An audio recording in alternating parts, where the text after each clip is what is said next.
Good morning, dear friends. In today's video, I will explain few illustrations of probability. The first illustration is, in a family of 3 children, what is the probability that all will have different birthdays? That means there should be a different birthdays. तो year कौन सा है? That is the non-leap year. क्योंकि leap year में तो 366 days होते हैं. It is mentioned non-leap year is considered. Probability that birthday of first child falls on any day of the year. That means first child की probability यही है कि 365 days है, वो किसी भी दिन में आ सकता है. तो इसका मीनिंग क्या होगा? फेवरेबल केसेस भी 365 है और टोटल भी कितने हो गए? 365. तो कटिंग कर दिया. Answer is 1. Now probability that birthday of second child falls not on the same day. That mean जिस दिन फर्स्ट चाइल्ड का बर्थडे फॉल करा उस दिन सेकंड चाइल्ड का ना हो. दैट मीन्स एक नंबर उसमें से रिड्यूस हो गया. सपोज कर लो वो फर्स्ट जैन को है, तो फर्स्ट जैन को हमने नहीं कंसिडर करना, तो हमारे पास कितने दिन रह गए? 364 डेज रह गए. 364 favourable over total number of days कितने हैं? 365. Now probability that birthday of third child falls not on the same day. Same day means मान लो फर्स्ट चाइल्ड का फर्स्ट जैन था, सेकंड चाइल्ड का सेकंड जैन था और थर्ड चाइल्ड के लिए 2 दिन रिड्यूस हो गए. फर्स्ट और सेकंड नहीं ले कंसिडर कर सकते. सो कितने डेज हो गए? 363. तो प्रोबेबिलिटी का फॉर्मूला क्या होता है? Favourable cases over total number of cases. That means 363 over 365. Then these are the mutually exclusive, कुछ भी इनमें कॉमन नहीं है. So probability that the 3 children will have different birthdays. तो हमने मल्टीप्लिकेशन थ्योरीज की अप्लाई कर देनी है. प्रोबेबिलिटी की क्या आ जाएगी?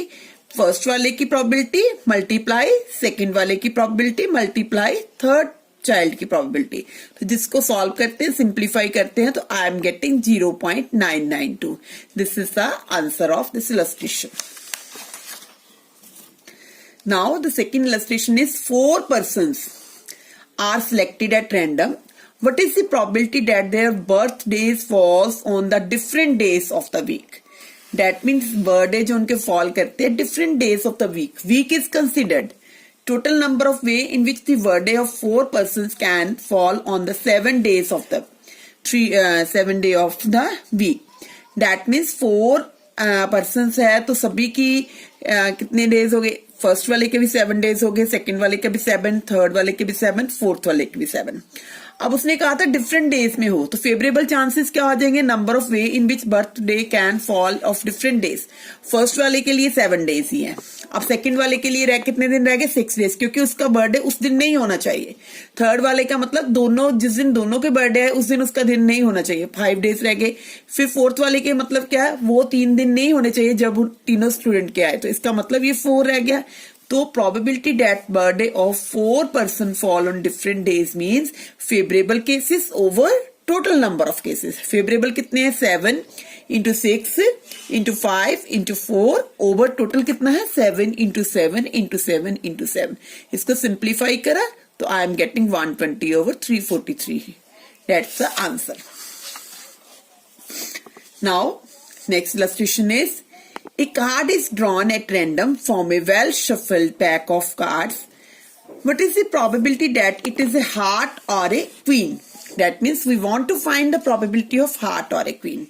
तो I know that total number of cards कितने होते हैं? 52 होते हैं. 52 means diamond, club, spade, heart. 13 in each suit. तो डायमंड कलर और हार्ट कलर हमारा रेड का होता है, मतलब 26 रेड होते हैं और 26 क्या होते हैं? ब्लैक होते हैं. तो क्लब और स्पेड जो होते हैं वो क्या होते हैं? ब्लैक कलर के होते हैं. तो अगर 13 इसमें, 13 इसमें, 13 इसमें, 13 इसमें, और 13 का मीनिंग है इसमें 10 कार्ड्स नंबरिंग वाले होते हैं और 1 किंग होता है, एक क्वीन होती है और एक नैप्स. दैट मीन्स टोटल कितने हो गए? 13 हो गए. अब क्वेश्चन क्या है? इट इज ए हार्ट और ए किंग. तो दैट मीन्स हार्ट और ए क्वीन. अब देखिए किंग भी 4 हो गए, क्वीन भी 4 हो गए, क्योंकि क्वीन एक इसमें क्वीन है, इसमें क्वीन है, इसमें क्वीन. दैट मीन 4 क्वीन होगी. और हार्ट के देखो कितने कार्ड्स है? 13. तो दैट मीन्स 13 हो गया. अब देखिए प्रोबेबिलिटी अब हमने निकालनी, वो कैसे निकालनी है? सबसे पहले हम लिख लेते हैं probability that card drawn is a queen. Queen की प्रोबेबिलिटी कितनी हो गई है, क्वीन के पत्ते कितने हैं हमारे पास 1 2 3 4, that means 4/52 favourable chances over total number of chances, 1/13 cutting करके आ गया। अब हमने निकालनी है हार्ट की प्रोबेबिलिटी। हार्ट की देखो कितनी होगी, हार्ट की कितने कार्ड्स होते हैं, 13 होते हैं, 13/52। अब हमने देखना है कि हार्ट और क्वीन में कोई कॉमन तो नहीं है, सिमिलर है, कोई कॉमन पत्ता। अगर हार्ट में देखें, हार्ट में एक पत्ता कॉमन आता है, क्वीन इसमें भी आती है। इसका मीनिंग है कि the total number of queens of heart वो कितनी है, एक पत्ता, क्योंकि एक पत्ता इसमें है, एक कार्ड इसमें, एक इसमें, एक इसमें। एक कार्ड ऐसा है क्वीन जो हार्ट में आता है, इसका मतलब ये 1 कार्ड क्या हो गया, कॉमन हो गया। तो इसकी प्रोबेबिलिटी क्या होगी, उसकी प्रोबेबिलिटी आ जानी है 1 दैट इज, अगर इसकी निकालेंगे तो क्या आ जाएगी 1/52।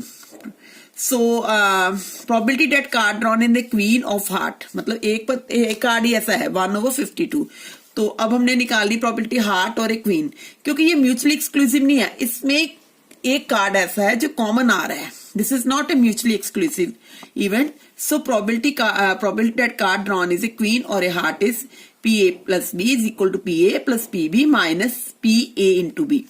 Probability of A means A show किसको करता है, क्वीन को, B किसको शो करता है, हार्ट को, एंड A भी शो करता है कि क्वीन ऑफ हार्ट। वो 1/52 था, 1/13 था, 1/4 था, 1/52 लिखा, इसको सिंप्लीफाई करा कटिंग करके, इसका आंसर आ जाता है 4/13। That means this is a question of not mutually exclusive. इसमें एक ऐसा कार्ड आ जाता है जो हार्ट का था, तो डेट मीन्स फिर हमने इसके लिए ये फॉर्मूला लगा दिया। अगर म्यूचुअली एक्सक्लूसिव हो तब आई हैव डिस्कस्ड, तब हमारा फॉर्मूला ये होता है PA plus PB। जब म्यूचुअली एक्सक्लूसिव ना हो then I have to use this concept. Now next illustration is in a single throw with the 2 dice, what is the probability getting a total of at least 10? Total कितना होना चाहिए, 10 होना चाहिए। 2 dice, देखो dice का base क्या होता है, हमेशा 6 होता है। 2 डाइस मीन्स 6 की पावर 2 लगा तो 36 एलिमेंट बन गए। अगर 3 कहा होता है तो डेट मीन्स 6 की पावर 3 डेट इज 216।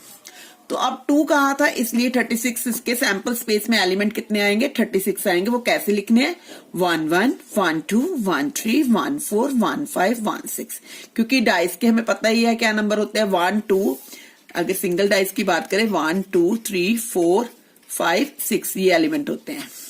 तो अगला क्या आ गया, 2 1 2 2 2 3 2 4 2 5 2 6 3 1 3 2 3 3 3 4 3 5 3 6, देन 4 की लाइन आ जाएगी अप टू 6 तक, देन 5 की लाइन, देन 6 की लाइन। अब क्वेश्चन में क्या लिखा है, getting, what is the probability of getting total of at least 10।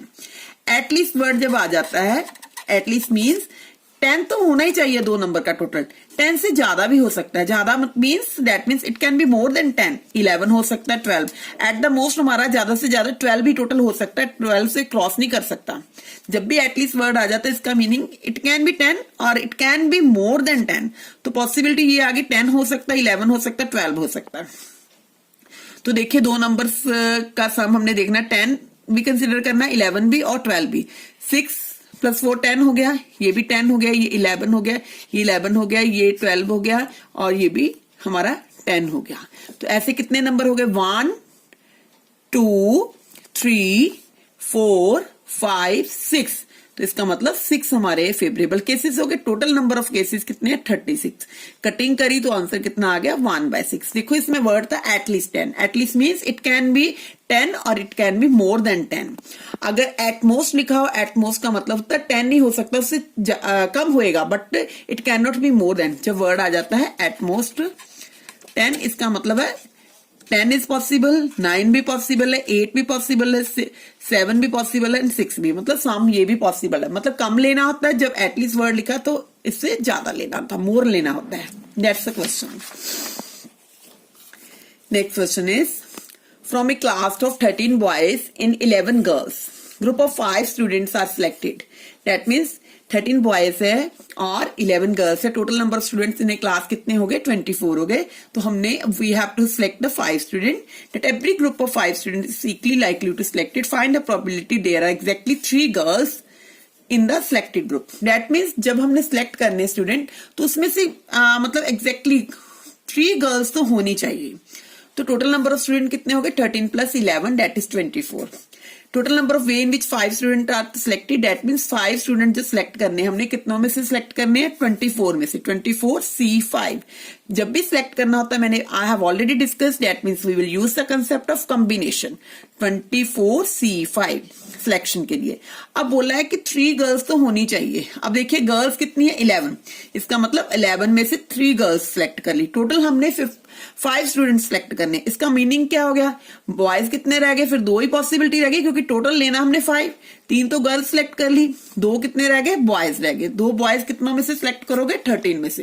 That means 13C2 और गर्ल्स कितनी है 11C3 over 24C5. 24C5 means total number of cases. This is the favorable cases. अब इसको सॉल्व कर लिया 11 फैक्टोरियल 11 में से 3 गया 8 फैक्टोरियल देन 3 फैक्टोरियल 13 फैक्टोरियल 13 में से 2 गया 11 फैक्टोरियल देन 2 फैक्टोरियल. ऐसे नीचे भी सॉल्व कर लिया 24 फैक्टोरियल 24 में से 5 गया 19 एंड 5 फैक्टोरियल. अब 11 को हमने एक्सपैंड करना है. वो कैसे करना है 11 इंटू 10 इंटू 9. इससे 11 से छोटी आइटम कौन सी 8 है. 8 पर हम स्टॉप कर देंगे. और 3 फैक्टोरियल को कैसे सॉल्व करना 3 इंटू 2 इंटू 1. ऐसे सिमिलरली 13 को अब हमने एक्सपैंड करना कहां तक करना 11 तक.